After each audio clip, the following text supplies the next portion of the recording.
Hey everyone, it's Will, GamerDad, with another video for you.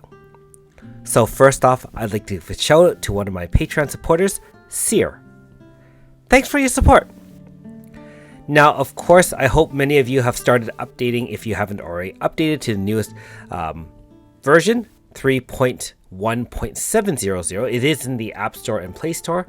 And if you have, then you'll have access to not only the new feature, which is the Cradle of Time, sort of a mini game with some RNG elements. You'll also have the ability to summon on the newest unit introduced in our game, which is Alter Ilulu. So in tonight's episode of Should You Summon, we'll discuss the various banners associated with her and see what I think about them. Now, if you haven't already, make sure you like and subscribe to my channel. I really appreciate it. I also do have a Patreon account for those who want to support me this way. So let's get right into it.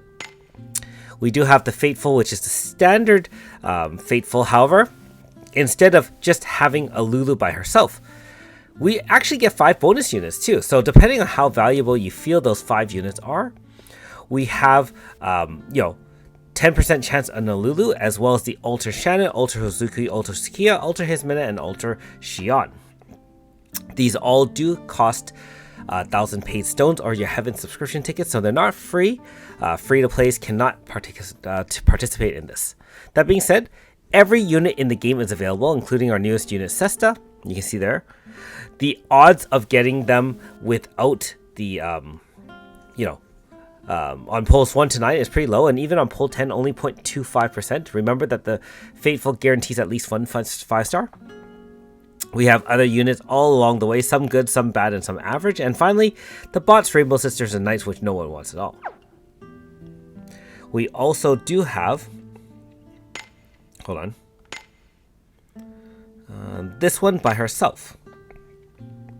So note that instead of having no upgraded on polls 1 to 9, the Alter Ilulu focused Fateful does give you 0.8% each poll polls 1 to 9 and a 10% chance on the 10th poll. So a little bit better odds if you're only aiming for Crimson Reaper Ilulu. Again, Sesta is available, and because they don't have to give you, 90% of the time you will not get Alter Ilulu, so they can share the rest of the odds of the 5-star. So Sesta is actually 0.055, so on and so forth with other 5-stars out there. And again, some of the older units like Yuan, you can see a little bit higher than 0.55, so you can see the alters, so on and so forth. All right. And then, finally, let's take a look at the free one and see what kind of odds we have here. That's not it. I think this is old. Is this the old banner?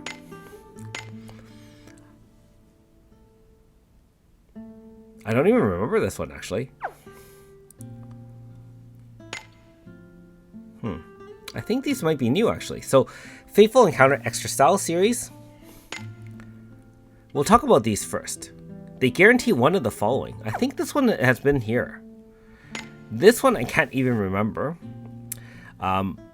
Anyways, let's go directly into the Parallel Time Encounter series for the free-to-play. So instead of 10% each, it's only 0.55 and 0.6 respectively. So, first of all, I guess it depends on how many of these alter units you have and whether or not you need them or have the base form. So what I mean by that is, do you have normal style Shion? Because remember that if you play the game long enough, you can eventually side grade any normal style that has an opus to its alter, provided you grind it out. Opuses only drop in red key dungeons, and those are the ones that are generally not point getting. So the standard dungeons, nothing to do with like for example, some of the early ones at IDA, you can't get anything like that. So if you keep on playing the game, you will eventually get enough opuses to grind out to side grade. And so in general, when we talk about banners that have altered units in it, especially all alters only, remember there's no other 5-stars in this banner in the game for this particular banner. If you have the normal styles, I would advise you not to pull on them. Now, what if you're new to the game? If you don't have any units or very few 5-star units, This is not a bad banner to start with. I mean, of the 6 featured 5 stars. And again, you don't have any other 5 stars available. You can get 4.5s. I would say all of them are pretty decent. And of course, our newest unit, Ultra Ilulu, is quite powerful actually. But even Ultra Xion Perfection is still very, very much used by myself, for example, for leading a magic or fire magic team. Ultra Shannon, of course, is our preemptive shade zone setter. Ultra Hazuki is our pierce zone setter. Ultra Sukiya is a fire zone setter, and finally Hismina is a flexible unit that can mix with any weapon zone. So they all have their advantages and they're all quite powerful in their own right. If you're newer to the game and you don't have very many units, especially if you don't have these particular units, this is a pretty decent banner to pull on. That being said, if you don't have any of the units at all, there are other Fatefuls out there that you can pull on. Now, if you're free to play, you can definitely start with this one. I would still recommend pulling on Yakumo. He's only available for a little bit longer if you're free to play and new to the game. And don't forget, Sesta is also still here as well. There's also AS Pizzica. And that's the thing when you are a free to play. A lot of times, because the banners now last 2 months, you have to decide which units you're going to concentrate on. And in general, you're not able to get every unit in the game. So you're not going to be like pulling like 20k on one banner or 10k on one banner and have enough for all four or five. So you really have to concentrate your targets. So the purpose, of course, of these videos is to kind of discuss my thoughts about the power of these units and whether or not I think they're useful in the beginning, middle, or late game. So Ultra Ilulu, pretty powerful unit, honestly. One of our newest zone setters. She has preemptive slash attack that deploys slash zone and inflicts stun. It also becomes a 0 MP farming move. So regardless of if you're new to the game and have no units, or if you're late game and you still are playing, very powerful mobs out there, especially 3.0 and stuff, it's preemptive, it inflicts stun, it can deploy slash, and by the way, if you have an all slash team, essentially it's going to awaken zone right off the bat as well. So very powerful thing. Now it does need a move, but it's not quite like Sesta, but very powerful nonetheless. So, and yeah, there you go. You can get awakened slash zone right off the bat first turn, and it's preemptive. So she also has other things that can do a fair bit of damage. Her main DPS damage is pretty good. Again, she is very much focused as a slash team leader. She can set zone and she can support other slash units by giving the enemy slash resistance down upwards of 100% if you can really get there. So 50% guaranteed. An extra 25% more slash resistance down if you have an all slash team essentially. And finally, in an awakened zone is a 100% down. And this move also, for example, sets crit rate 100% and increases crit damage by all party members by 50%. There's other moves that give Eagle Eyes and Barrier, and it actually can give power and int down, although it's very modest, 25% only. But the fact that Eagle Eyes is a very unique buff that basically, as long as you act after the boss or act with the enemies, you get additional modifiers, which is great. Extra 60% damage if the enemy moves first. This also works with one turn AFs, and then the boss does an HP stopper attack or an HP stopper move of some sort. You will get the Eagle Eyes benefit from what I understand. Not only that, she can set pain for those who still don't have pain setting. But most importantly, she has a buddy. She has a sidekick. And her sidekick apparently is one of the best high damage sidekicks out there, which works extremely well with slash zone. So this cat of sorts can basically stack boosting slash weapon users damage. So basically boosting weapon damage for slash users up to 45% stackable. So 15% stackable 5 times.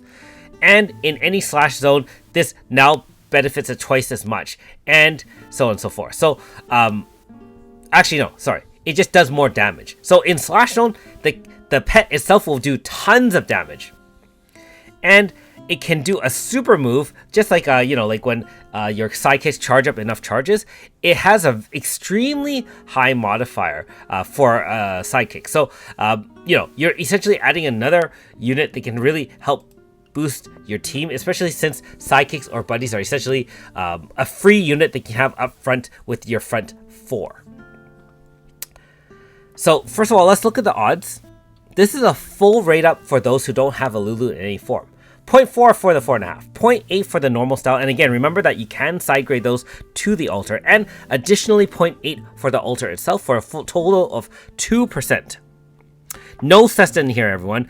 Free banners are only caught up to the last 2 banners. But should you summon? Honestly speaking, if you do not have a Lulu in any form, this is a 10 out of 10 banner. I only say 10 out of 10 banner, not because she's necessarily a must-have, but we've seen time and time again so far that if a unit has a sidekick or a buddy, you're getting 2 for 1 on your summons. And the sidekick itself can be extremely powerful and can only be gotten through the gacha system. So if you don't have a Lulu, there's no way to get the sidekick and the benefits it brings to a slash zone. Not only that, she is a very capable slash unit on its own with the slash setting, chance of massive DPS. And one thing I forgot, she can stack some stacks on herself, whereas if you do a large number of slash moves in one turn, aka through a large AF, at the end of turn she's going to do a massive DPS attack, just very similar to AS Victor and if you've used AS Victor, that mod, from what I understand, that end of turn slash attack, which is wind, was 1,000 mod. So very powerful in its own right, and that's not including all the buffs you can give AS Victor. This mod can get up to 8,800. So extremely powerful, essentially can cut down a boss into another HP stopper or end the fight just right there and then. So very capable unit, like I said, has the sidekick as well. If you're saying, yeah, Will, you're being a little bit generous with the 10 out of 10. Yeah, I'm exaggerating it just a little bit, but I want to emphasize that we've only had 3 units come out with sidekicks so far. We've had the first one, Minoka, with Tetra.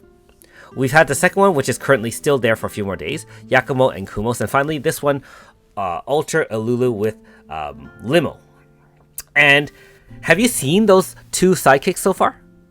Have you seen how game-breaking Tetra is in any team, actually? Healing, max HP, max MP, shield, type shield, and physical shield? How about Kumos? Let's slow down the enemy, additional 45% shade resistance down, and so on and so forth. Oh, MP regen too. Even this one, lots of damage, plus boosts your entire slash team by upwards of 45% weapon damage for free. Nothing compares to these powerful sidekicks in that sense. And so, as much as I say 10 out of 10, I mean, kind of joking, kind of serious. In all seriousness, if you don't have a Lulu in any form and you have some stones left over and you already have Yakumo, strong consideration to summon for this one, okay? Now, as for myself, I already have a Lulu as an AS as well as 4.5, so I'll be grinding out the Opuses just like everyone else on the list with all the other things I still have to grind out. But at least, that being said, as a free-to-play, I've mentioned this before, but for newer players or newer watchers to the channel, you'll know that by opting to pass on some banners, you'll save stones for units where you don't have any form of them. And so unless you really need to rush it right now where you can't win without a powerful slash zone setter, you'd rather grind out a few months of Opuses and chant scripts and then eventually side grade the unit rather than pull on the unit and not have any stones for a brand new unit that you may not have any version of. Anyways, hopefully that makes some sense, and let me know in the comments below if you've already summoned, if you're planning to summon, and what you're doing with this particular banner. Also, let me know how you're enjoying the Cradle of Time. I kind of think it's a nice way to pass the time, but I'm not going to try grind very hard on it because obviously the rewards reset at login reset, and let's be honest, it's going to take a while to get all those tier items to get all those eventual rewards at the end of the day. Anyways, thanks for watching. We'll see you next time.